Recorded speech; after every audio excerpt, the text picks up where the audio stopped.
Estamos de volta com o Cidade Alerta Sergipe. Vem para a cena aqui comigo. Minha gente, vamos falar mais uma vez de golpes. E dessa vez, nem na hora da doença, as pessoas estão livres. Olha, os golpistas, gente, eles estão aproveitando esse momento de fraqueza para escolher vítimas.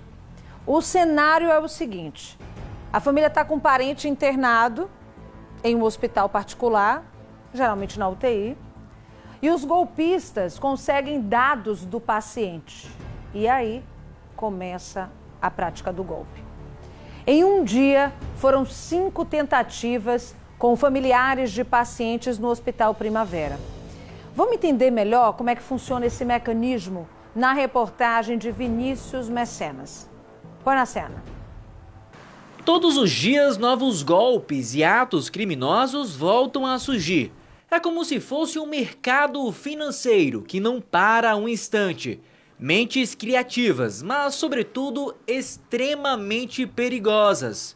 Dessa vez, a armadilha dos amigos do crime é ligar para as vítimas, alegando fazer parte de uma grande rede de hospital particular de Aracaju e ofertar promoções. Normalmente, os pacientes estão fragilizados e os familiares recebem ligações de pessoas que, de alguma forma, obtêm informações, dados sobre o estado clínico desses pacientes e aí, por conta dessas informações, pressionam, de alguma forma, o familiar, dizendo que, por exemplo, o plano de saúde não cobre determinado procedimento, não cobre determinado recurso técnico, não cobre determinado medicamento, e dizendo da necessidade, então, do paciente em relação a esses recursos e que seria necessário, então, fazer algum tipo de pagamento adicional. Normalmente, essas pessoas fornecem contas bancárias de terceiros para que a família ou familiar faça a transferência bancária para essas contas. São contas, obviamente, de pessoas que estão ligadas ao golpe e eles se apresentam muitas vezes como médicos ou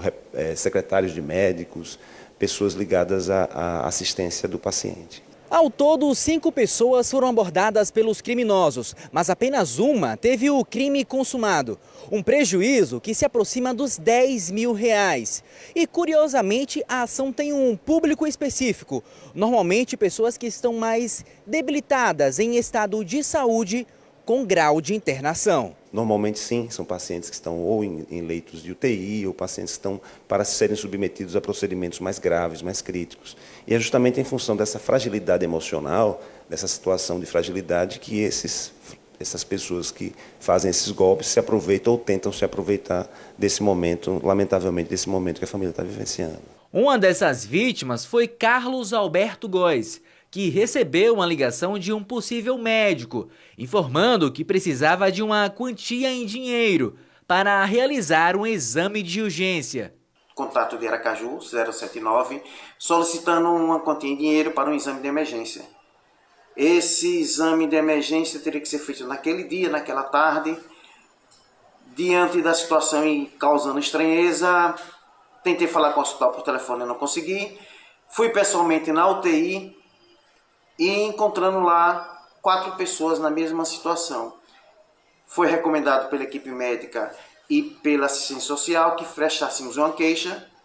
Fomos à delegacia, prestamos a queixa, deixei a minha queixa no departamento jurídico do hospital e até agora estou aguardando como essa pessoa tinha um acesso tão privilegiado com as informações tão precisas sobre o paciente.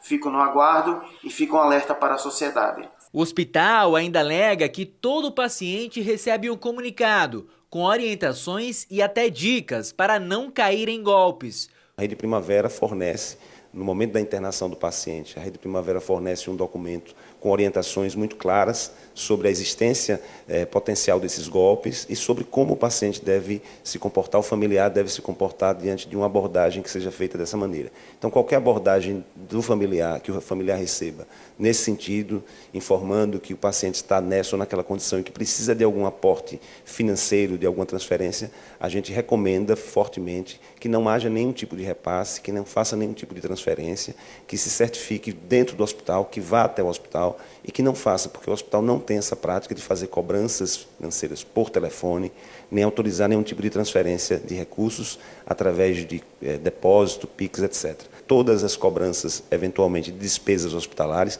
elas são pagas na tesouraria do hospital, dentro do hospital, nas instalações do hospital e de forma direta, tratando os representantes do hospital, tratando com o familiar.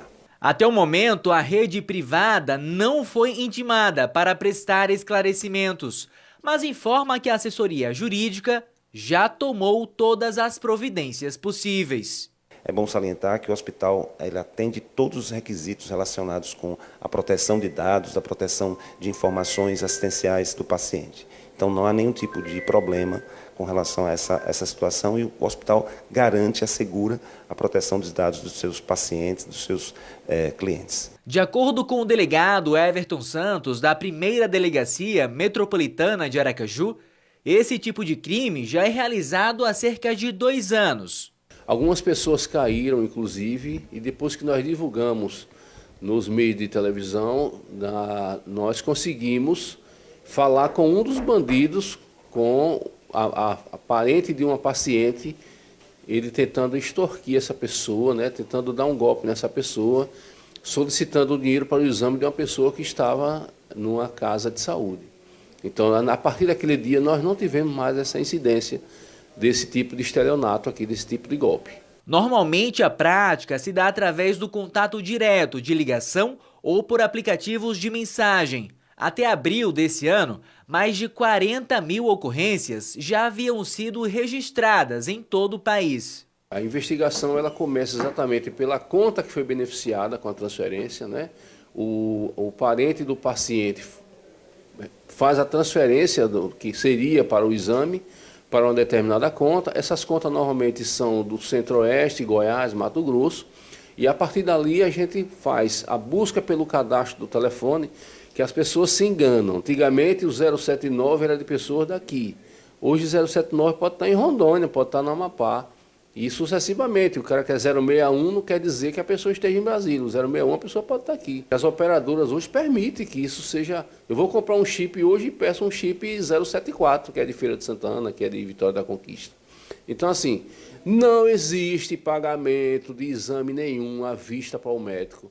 Quem faz exame são as clínicas.